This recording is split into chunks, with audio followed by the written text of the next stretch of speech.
Over the past few years, e-begging has become a very common trend on the internet. However, very few people actually survive entirely through online donations, without working a single job for decades. Meet James Michael Shannon, a 53-year-old man who has been homeless for nearly 2 years, and still refuses to get a job, instead relying on donations for food and cash. But before diving into James's rabbit hole, let's set some context. James Michael Shannon was born in 1973 in Jackson, South Carolina, although he was mostly raised in Texas. James was chaotic from the very beginning. In his 20s during the 1990s, he became involved in a robbery that eventually led to prison time. However, whenever he tells this story now, James likes to frame it as some kind of legendary moment and presents himself as people's favorite villain who fought the Matrix, even though the reality was nothing like that. When I was younger, 70s, 80s, 90s, 2000s, one time in the early 90s, I was in a fight, and it was like, my brother seen it. He said it was like 20, 30 people there. But even though I lost that fight, he said that the thing that he noticed is that even though there was a lot of people, he said, you didn't back down. You just went up there and, took it like a soldier. His father was an Army veteran, and while not much is publicly known about him, James has mentioned multiple times that his father made several serious mistakes in life that likely affected the entire family, including debt problems and bankruptcies. My dad's got bankruptcies out the book. He's got bankruptcies out the he's got bad credit. James and his 3 siblings also grew up extremely poor, often lacking even the most basic things many children take for granted, including food at times. A lot of times we didn't have no food in the fridge, no food in the cabinet, just no food in the house, period. So that was kind of our upbringing as far as we had to go through, and I started stealing at an early age because of that. On top of that, James never had a good relationship with his father. At 18 years old, he was kicked out of the house, which led to homelessness and eventually caused him to drop out of high school. 18 back in 1992, my dad kicked me out, and the cop even went up to the door of our house and told my dad, look, if you doing this to your son isn't going to do him any good. It's just going to end up and he was right. And my dad didn't want to listen. He's like, I don't care, I want him gone.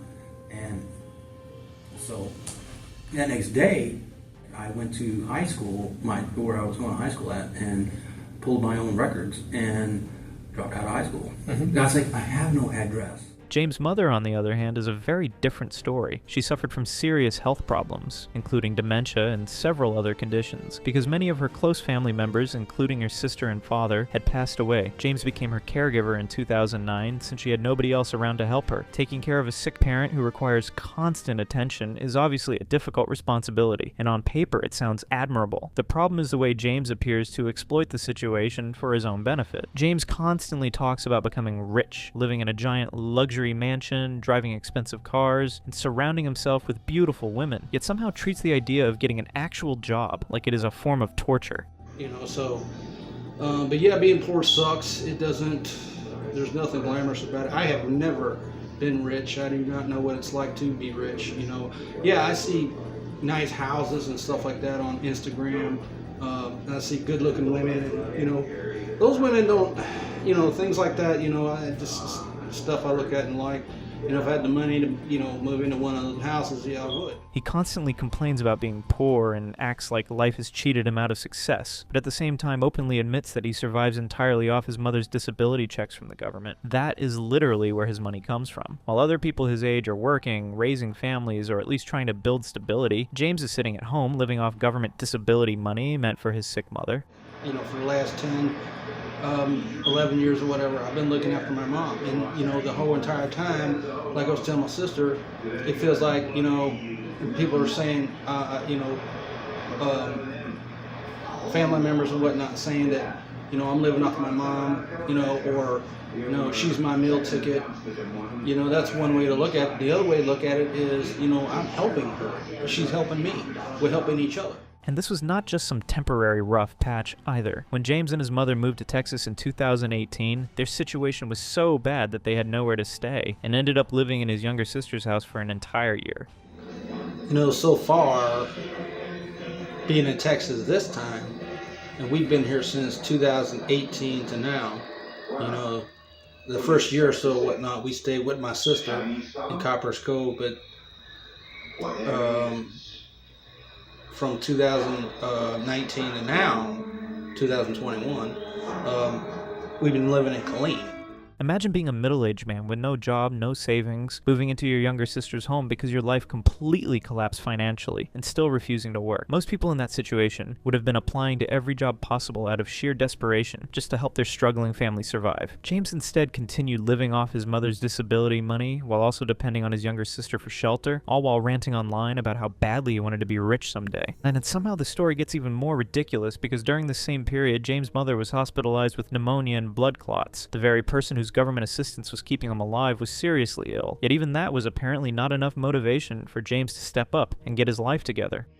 My mom was in the hospital. She got hospitalized, and she was there for about a little over a week, and she had the ammonia and she had a blood clot. So, and I stayed with her day and night, Instead of helping support his struggling mother financially, James remained comfortably unemployed while continuing to play the role of some misunderstood rebel philosopher online. And what does he actually spend his time doing instead? Watching movies on television for hours and collecting toys and action figures like Destro collectibles.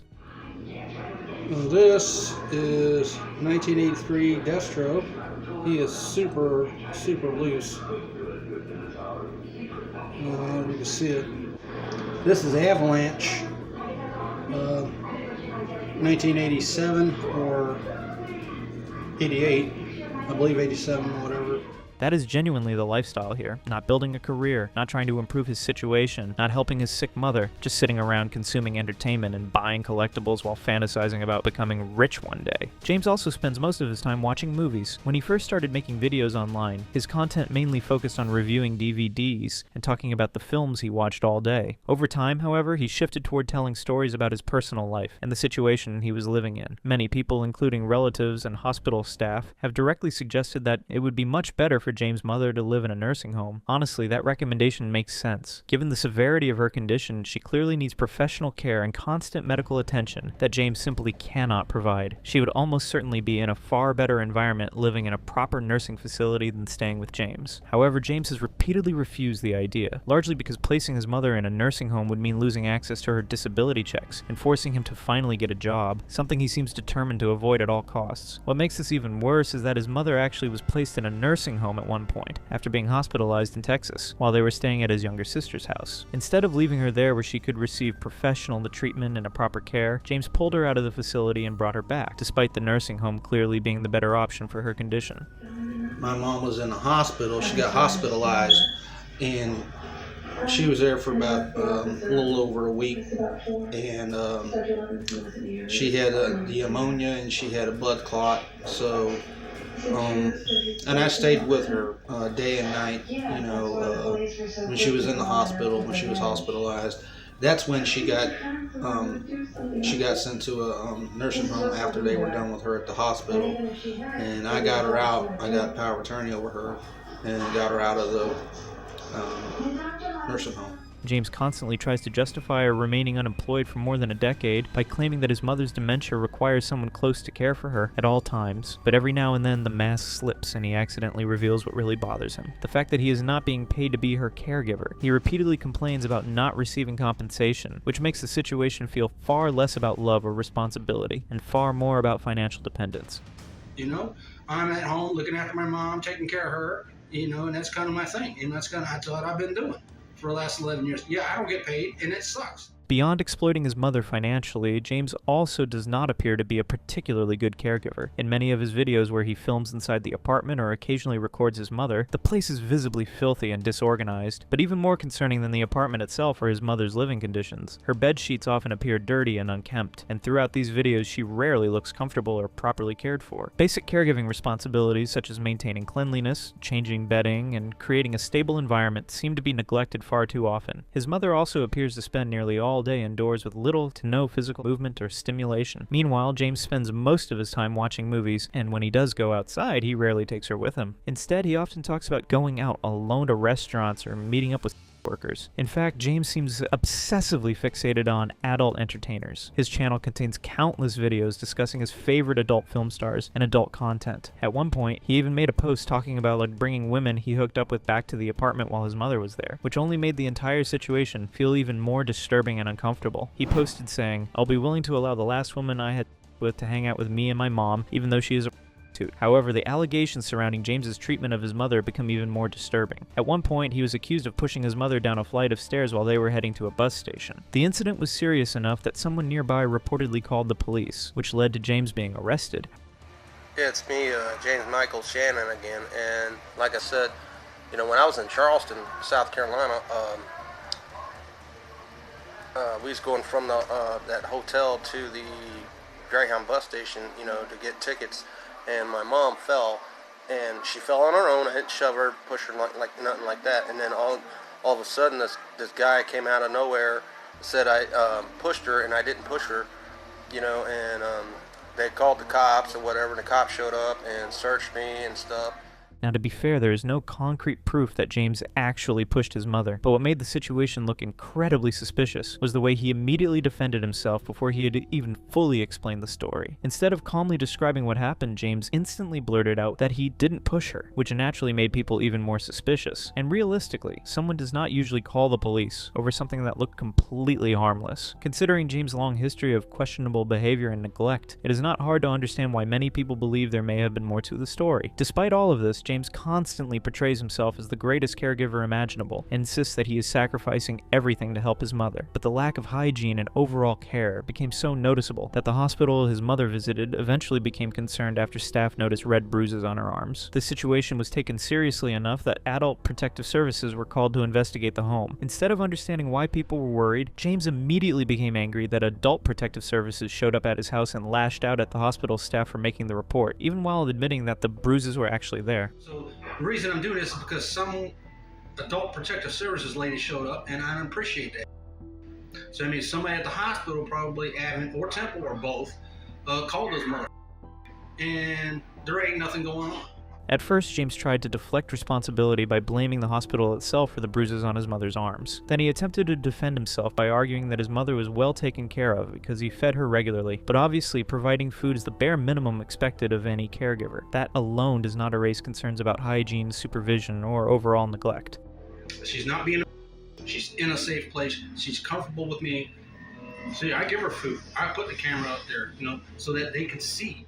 Around this same period, James' mother reportedly suffered a seizure, and instead of immediately calling 911 or rushing to get emergency help, James' first reaction was to pull out his phone and start recording her. While his mother was experiencing a medical emergency, he treated the situation like content for social media. What makes it even worse is that he later uploaded the footage online and asked strangers on the internet what he should do, as if random commenters were somehow supposed to replace medical professionals. Most people's first instinct in a situation like that would be panic, urgency, or calling for help. James' first instinct was apparently to start filming. It perfectly captures how distorted his priorities had become. James also constantly found himself in unnecessary conflicts with hospital staff whenever he brought his mother in for treatment. According to James, everyone was always against him. The nurses were rude, security guards were unfair, and hospital employees were supposedly disrespecting him because he was poor. The high school mentality, that's kind of what I was talking about now. And towards the end of my stay, this kind of like this one us out, and they kind of figured it out, put two and two together, like, okay, we get her out, he goes with her. He'll be gone too. He ain't gonna be out here smoking. It's like they got something against somebody that smokes or people that do smoke. So what? But when you actually look at his behavior, it becomes much easier to understand why staff were frustrated. Hospitals operate under strict rules for a reason. You cannot constantly leave the building to smoke cigarettes or grab fast food, ignore policies, wander in and out repeatedly, and then act shocked when security starts questioning your behavior. But that was exactly what James was doing. He would frequently disappear from the hospital, return later angry and irritated, then complain online whenever staff refused to make exceptions for him. Instead of recognizing that his own behavior was causing problems, James immediately shifted drifted into victim mode and convinced himself that hospitals were targeting him simply because he was poor. On top of that, James constantly accused hospital workers of not properly caring for his mother. The irony of this is almost unbelievable. You have a man who has not maintained stable employment in over a decade, spends most of his time watching movies, collecting toys, and ranting online, trying to lecture trained medical professionals about how to do their jobs. These are people who spent years studying medicine and dedicating their lives to helping sick patients. Yet James acted as if he somehow knew better than all of them. And while he tried to frame these complaints as concern for his mother's well-being, a lot of his frustration seemed to come from the fact that after her condition worsened, he could no longer drag her around to restaurants and outings like before. Once she became bedridden and needed serious medical care and rest, James completely spiraled. He blamed hospitals for nearly everything and even started talking about suing them despite having no real case whatsoever. My mom is bedridden now. Before she went in the hospital, she wasn't like that. Now, I gotta change her on the bed. I didn't have to do that before. Now I have to. This is bullshit. You know, I could take her to Cracker Barrel. I could take her to all these restaurants and stuff. Now I can't do any of that crap. I was planning on taking her on a trip, and I can't do that. I can't do anything with my mom, thanks to them.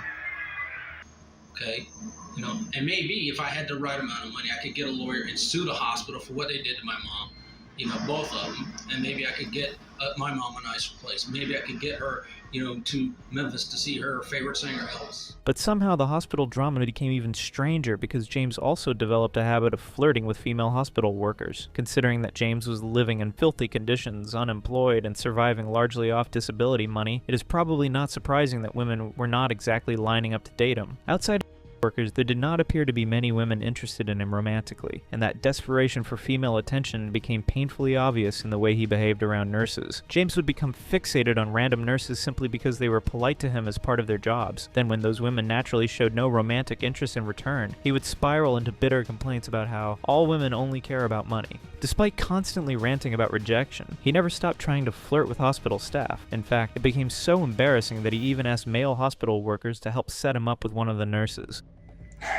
So anyways, I told the fellas there, the old guys, that I thought she was pretty. There was one nurse in particular named Kira whom James became completely obsessed with. In James' mind, the simple fact that Kira happened to be in the same room somehow meant there was a personal connection between them, never mind the fact that she was literally there to treat his sick mother while James sat nearby. He convinced himself that her presence alone was evidence that she secretly liked him. It was pure delusion. Kira was simply doing her job like every other nurse in the hospital, but James genuinely seemed to believe there was something more there. Eventually, reality hit when he realized she had absolutely no romantic interest in him, and he took the rejection surprisingly hard. The funniest and most pathetic part was the way he complained about it afterward. In his angry rants, James whined that Kira never came over to talk to him or flirt with him. I still can't believe that girl, that one girl with the short hair couldn't come talk to me over there and clean. Man. She could at least come by and say, hey, how's your mom? You know, appreciate the comments. You know, you're a pretty nice fella.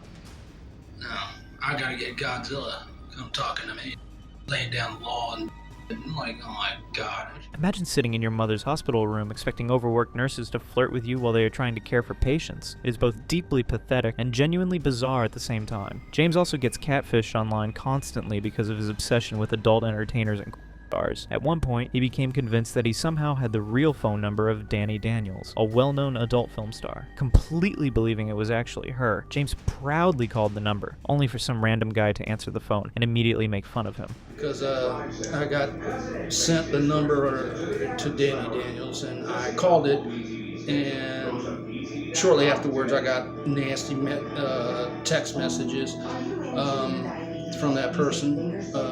I don't know who it was. So I just called it, and I told them they was not Danny Daniels, and I told them off. As mentioned earlier in the video, James has an autistic brother named Tommy, who has lived in an assisted living facility in South Carolina since 2005 due to his disability. Around the time James started realizing that his mother's health was seriously declining, he suddenly began talking non-stop in his videos about wanting Tommy back under his care. According to James, the reason he wanted Tommy back so badly was because Tommy was supposedly being bullied and mistreated at the assisted living facility. But this immediately raises an obvious question. If Tommy was truly suffering there, well, why did James wait so many years to suddenly care about the situation now? Why only start aggressively pushing to bring him back once his mother's condition worsened? The answer seemed painfully obvious to many people. James appeared to be looking for another source of government income once his mother was no longer around. However, considering James' unstable financial situation and complete inability to properly provide for someone with special needs, the facility refused to release Tommy back into his care. Instead of reflecting on why professionals believed he was unfit to care for Tommy, James immediately resorted to conspiracy-style accusations, claiming that the nursing facility only wanted Tommy there because they were after his money.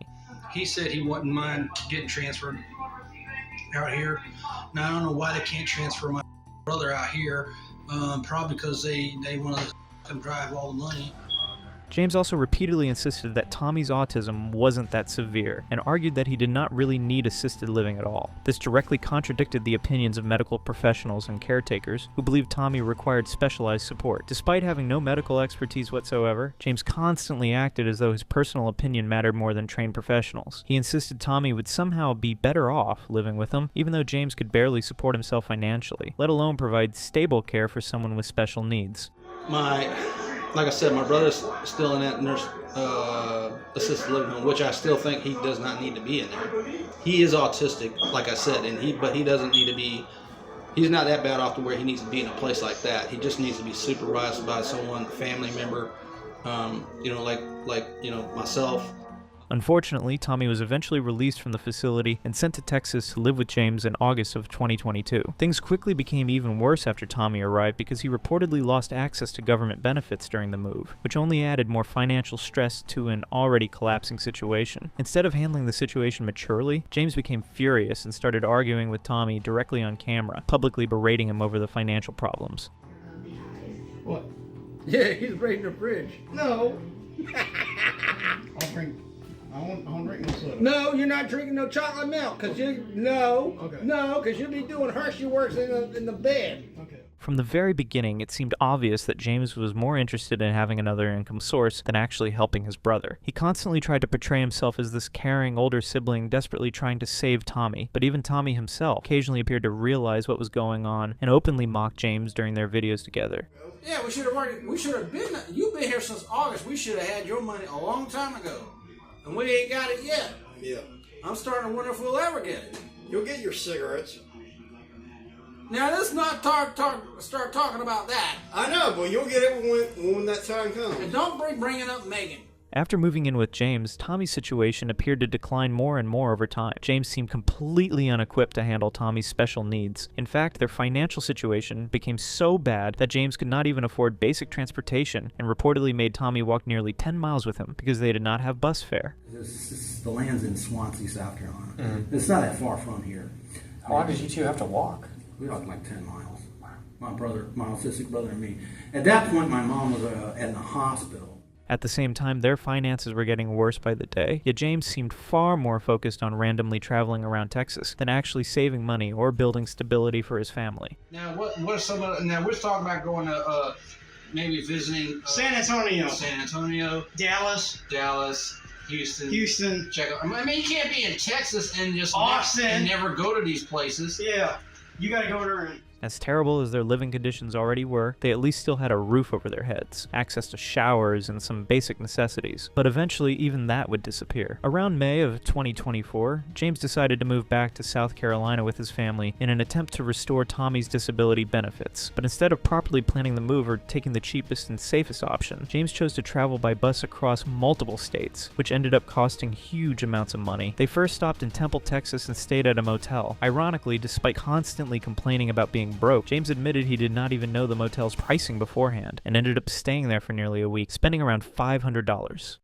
They charged me $80 going from Killeen to here, and then I had to pay another $500 to stay here from Friday, Saturday, and now today, Sunday, and tomorrow we get out of here. Hopefully we'll get some of that money back. Naturally, because of James's reckless decisions, they ran out of money before even reaching South Carolina. The situation became so bad that they reportedly could not even afford bus tickets anymore, forcing them to walk for miles before eventually becoming homeless altogether. After finally realizing he could not realistically complete the move, especially considering he had no actual place to live in South Carolina either, James suddenly decided to try returning to their old apartment after wasting thousands of dollars for absolutely nothing. So, I'm going back to the apartment and taking my mom and brother back to the apartment. Replan the trip for next month or the month after that and go then. So yeah, we're going back to clean, going back to the apartment. Just gonna have to undo everything I did. I'm gonna unpack, not totally unpack, just unpack some things, not everything, and go from there. People immediately started criticizing him in the comments for burning through money with no plan whatsoever, but instead of admitting he made a terrible decision, James desperately tried to justify it by claiming the money was not wasted because he had at least bought nice dinners for his mother and Tommy during the trip. Okay, and no, I didn't spend all that money for nothing. I got my mom and brother out of the house, so that's something. I've been buying them nice dinners and stuff, so that's something. So no, I didn't spend all that money on nothing. No. Unfortunately for James, the landlord refused to let them move back into the apartment. That left him with only one option: continue heading towards South Carolina. Eventually, James managed to get enough money for bus tickets and arrived in Columbia, South Carolina, where his mother's family owned land. But there was one massive problem. There was no actual house on the property. They were essentially living in what looked like a junkyard, with his wheelchair-bound mother and an autistic brother sleeping outside on chairs while exposed to the cold weather. Eventually, the situation caught up with them, and his mother ended up hospitalized with infections. At the Lexington Hospital, or a hospital in Lexington, right now. My mom, my brother, and me. So they're going to admit my mom, I think. I think she's got some kind of infection. So. And unbelievably, even during this disaster, James was still trying to flirt with women online. On the 5th floor at the Lexington Hospital. Seen some pretty women last night in the ER, but Sugar, 5th floor, ER.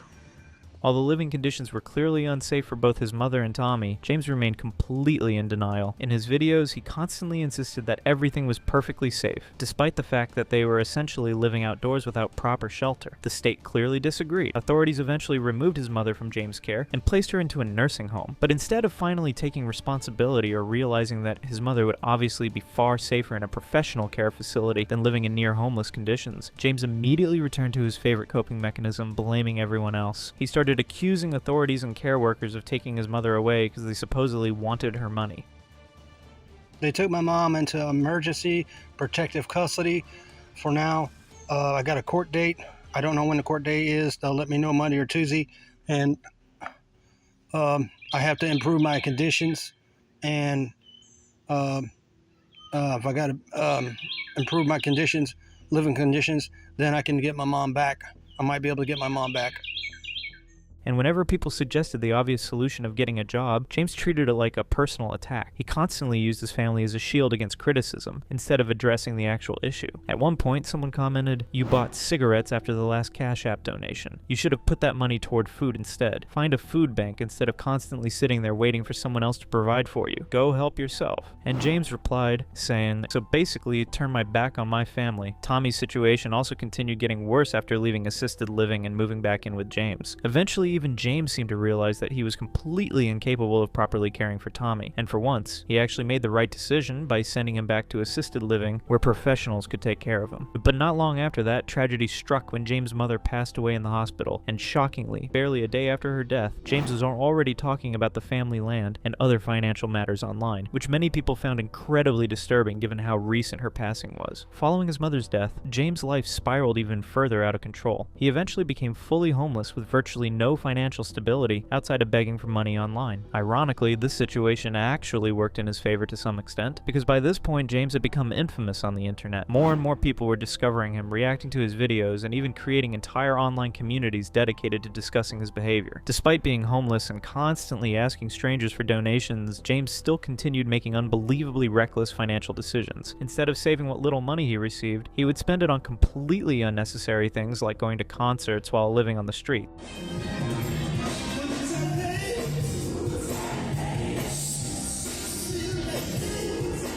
At other times, he would randomly hand money out to other homeless people, despite constantly claiming that he himself had no food, no shelter, and no resources. And in one of the most absurd moments imaginable, James even accidentally revealed his own debit card information during a live stream. So if you wouldn't mind, please donate to me. I do need to get a room. Whatever you can donate right now, I would appreciate very much. Send it to my Chime card. If you guys need me to, I'll read you the information on my Chime card. What?